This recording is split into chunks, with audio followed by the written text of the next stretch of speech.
Kalau antum ahli sunnah wal jamaah, mengambil hadis dari mana? Bukhari, Muslim, Abu Dawud, Tirmidzi, Imam Nasai, Daruqutni, dan kitab-kitab ahli sunnah wal jamaah. Tapi mereka menganggap bahwa Bukhari, Muslim ini kitabnya mimpinya ahli sunnah. Kitab mereka disebut dengan Al-Kafi, karya Imam Al-Qulaini. Mereka menganggap ini kitab yang paling sahih setelah Quran.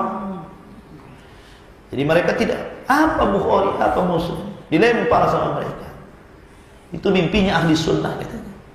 Ini yang benar, Kitabul Kafi karya Imam Qulaini. Ini kitab hadis yang tersahih katanya.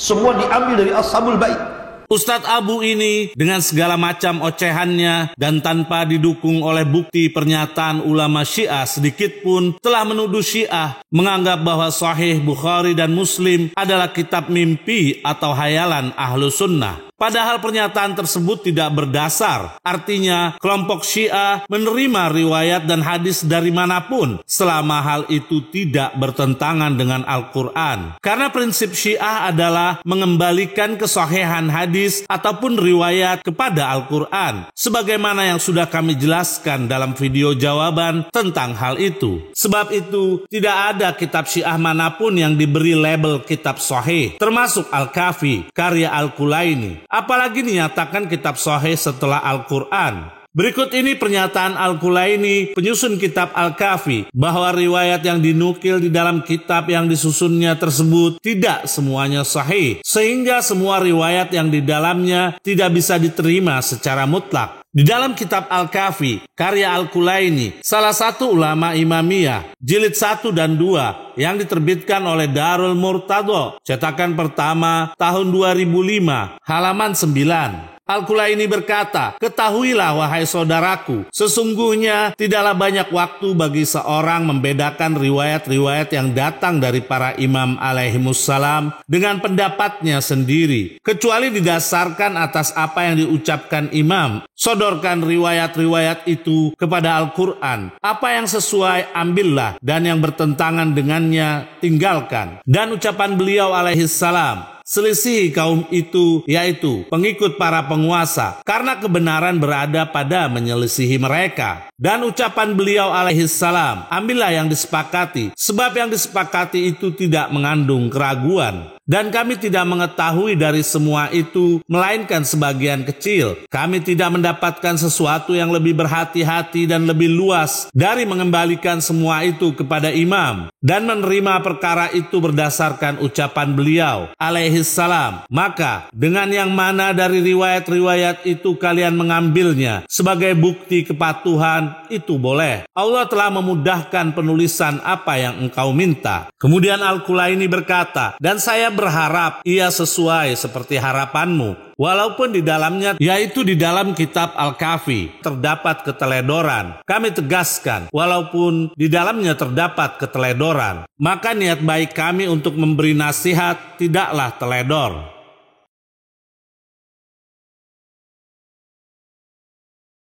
Dalam kalimat muqaddimah kitabnya tersebut, tidak terdapat pernyataan bahwa Al-Qulaini mensahihkan seluruh hadis yang dikumpulkannya dalam kitab Al-Kafi. Sebab apabila beliau meyakini kesahihan seluruh hadis Al-Kafi, tentu beliau tidak akan menyebut-nyebut kaidah tarjih hadis yang dibangun oleh para imam Ahlul Bait dalam menyikapi riwayat-riwayat yang saling bertentangan, yaitu dengan menyodorkannya kepada Al-Quran dan mengambil hadis yang disepakati. Di samping itu, kalimat beliau, "Dan kami tidak mengetahui dari semua itu melainkan sebagian kecil," adalah bukti bahwa beliau tidak berani memastikan datangnya seluruh hadis dalam kitabnya itu dari para imam Ahlul Bait. Hal inilah yang sama sekali tidak difahami oleh Ustadz Abu ini. Perlu para pemirsa ketahui, dalam kelompok Imamiyah terdapat kitab yang berjudul Mir'atul Uqul karya Al-Majlisi, yang mana isinya adalah penilaian untuk riwayat-riwayat yang terdapat dalam Al-Kafi. Di sana para pemirsa akan mendapatkan banyak hadis-hadis yang didoifkan. Karena itu, sekali lagi kami katakan, di dalam literatur Syiah tidak terdapat kitab sahih, namun yang ada hadis sahih. Pada intinya, Syiah tidak menolak hadis Bukhari dan Muslim, apalagi menganggapnya hadis mimpi atau hayalan, seperti yang dituduhkan oleh Ustadz Abu ini, dengan catatan selama hadis tersebut tidak bertentangan dengan nas Al-Quran. Sebab, sebagaimana kita ketahui bersama bahwa seluruh sabda Nabi adalah sebuah kesatuan wahyu, sehingga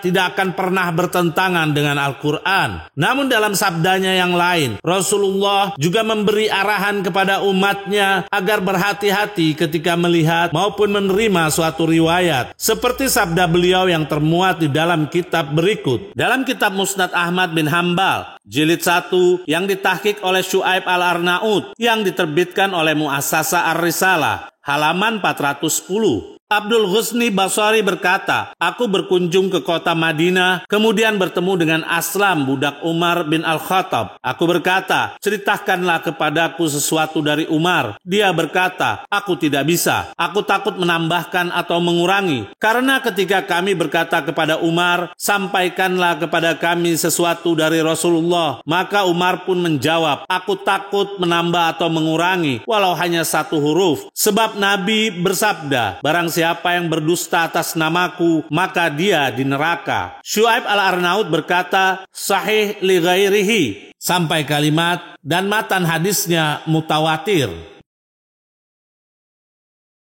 Dalam riwayat ini Nabi memberikan isyarat akan munculnya orang-orang mengatasnamakan beliau sallallahu alaihi wa alihi. Karena itu dengan tegas beliau mengancam bagi orang yang mengatasnamakan sabdanya. Oleh karena itu kelompok Imamiyah memiliki pedoman agar menjadikan Al-Quran sebagai tolok ukur kebenaran suatu riwayat. Bahkan pedoman semacam ini pun telah dinyatakan oleh Imam Fakhrur Razi dalam kitab tafsir Al-Fakhrur Razi, salah satu ulama Ahlus Sunnah, jilid 10 yang diterbitkan oleh Darul Fikr, cetakan pertama tahun 1981, halaman 44, tafsir surat An-Nisa ayat 45. Nabi SAW bersabda, jika diriwayatkan dariku suatu hadis, maka sodorkanlah kepada Al-Quran. Jika sesuai, maka terimalah. Jika tidak, maka tolaklah.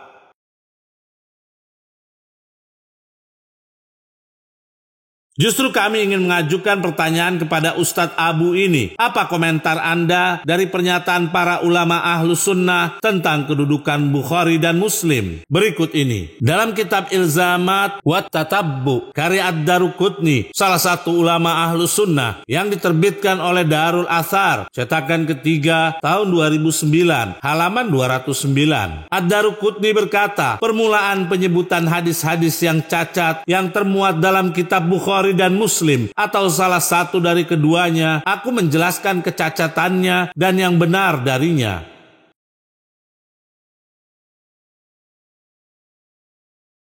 Ustadz Abu ini pasti mengenal siapa Ad-Daruqutni dan kedudukannya. Lantas, mengapa dia diam dan tidak mengkritik di saat Ad-Daruqutni mengatakan terdapat kecacatan dalam kitab Bukhari dan Muslim? Jawabannya hanya satu, bahwa Ustadz Abu ini tidak pernah membaca kitab Ilzamat wa Tatabbu yang disusun Daruqutni. Dalam kitab Al-Minhaj fi Syarhi Sahih Muslim, karya An-Nawawi Asy-Syafi'i yang diterbitkan oleh Baitul Afkar Ad-Dauliyah, halaman 1513. Di sini An-Nawawi menukil pernyataan Ibn Hazm yang mengomentari salah satu riwayat di dalam kitab Sahih Muslim. Hadis ini tidak jelas atau diragukan dari sebagian perawinya, sampai pada kalimat, karena tidak ada pertentangan di antara para ulama bahwa Nabi menikahi Ummu Habibah sebelum Fathul Mekah, dan dia, yaitu Ummu Habibah, berada di negeri Habasyah, sedangkan ayahnya kafir, yaitu Abu Sufyan. An-Nawawi berkata, dan di dalam riwayat yang lain dari Ibn Hazm, dia juga berkata, hadis palsu. Kami tegaskan, hadis palsu.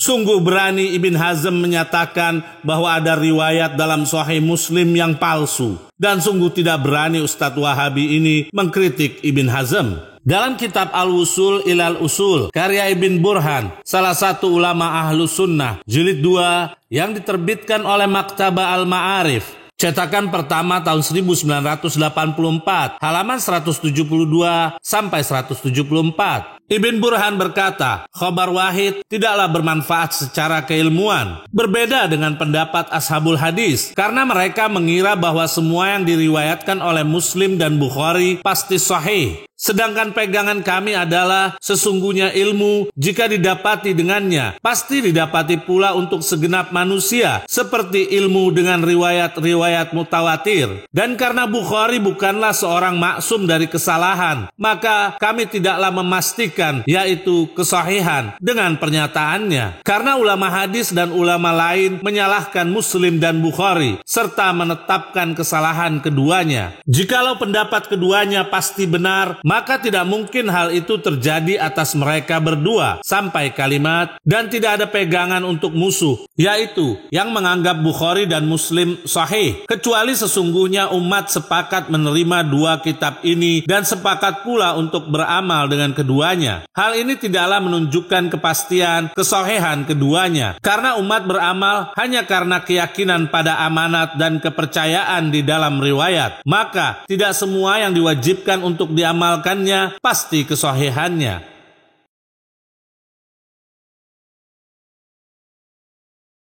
Bagaimana kedudukan Ibn Burhan di hadapan Imam Az-Zahabi yang pastinya ilmu beliau dibandingkan Ustadz Abu ini antara Masyrik dan Maghrib? Dalam kitab Syiar A'lam An-Nubala karya Az-Zahabi, salah satu ulama ahlu sunnah, jilid 19 yang diterbitkan oleh Mu'assasah Ar-Risalah, cetakan pertama tahun 1984, halaman 456. Az-Zahabi berkata, Ibn Burhan adalah seorang alama, faqih, sampai kalimat yang bermazhab Asy-Syafi'i. Dia adalah salah satu orang yang cerdas, yang unggul di dalam mazhab dan usulnya.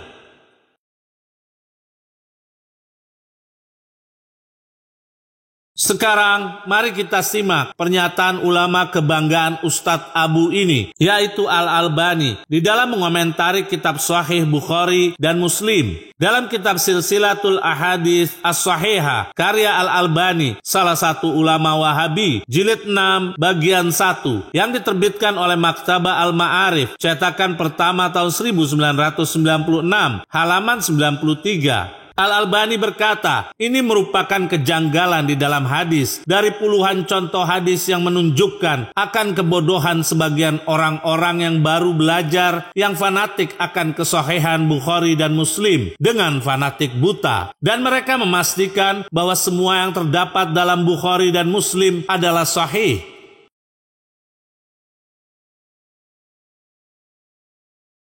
Jelas bahwa kelompok Wahabilah yang meragukan kesahihan Bukhari. Terbukti Al-Albani sebagai ulama rujukan mereka menyatakan bodoh dan fanatik buta bagi yang mempercayai akan kesahihan semua hadis di kitab Bukhari dan Muslim tersebut. Sebagai hadiah untuk Ustadz Abu ini, kami akan tayangkan video dari ulama yang satu grup dengan Ustadz Abu tentang hadis yang terdapat di Bukhari. Fi Sahih al-Bukhari ahadith إذا فعلا البخاري خلاها احنا نشك بعقله ونشك به.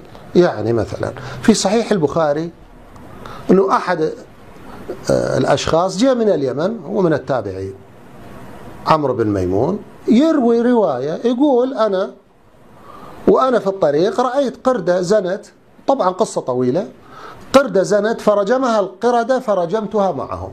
طيب هذا التابعي ما يعرف أن الحيوانات ما عليها، يعني الحيوانات هو عليها أحكام شرعية. قردة زنت، هو أكو زنا في الحيوانات؟ وهل يعقل الحيوانات ترجم قردة زنت؟ طيب هاي المسكينة رجمتها القردة فرضا، أنت عليش راجمها وياهم؟ أنت شنو حارق جلك تجي ترجم قردة مسكينة هذه ما فعلت شيئا. ولو تشوفون الحافظ بن حجر كيف يدافع عن هذا الحديث، هو مو حديث، هو رواية عن تابعي، هو شافها ليس حديثا، ويدافع وبأمور خارجة عن العقل. هذه الرواية هذه تفاهة. Dengan bukti ini tentunya telah menggugurkan tuduhan tidak bermutu Ustadz Abu ini kepada Syiah. Yang kami heran mengapa kelompok Wahabi ini tidak memiliki rasa malu sedikit pun dengan menuduh kelompok lain tanpa bukti. Berkali-kali kami katakan, jika rumah Anda terbuat dari kaca, jangan lempari rumah orang lain dengan batu. Karena itu, kami sarankan kepada pemirsa, jangan terkecoh oleh bualan-bualan yang tidak memiliki dasar pengetahuan. Karena semua itu akan dipertanggungjawabkan di hadapan Allah nanti.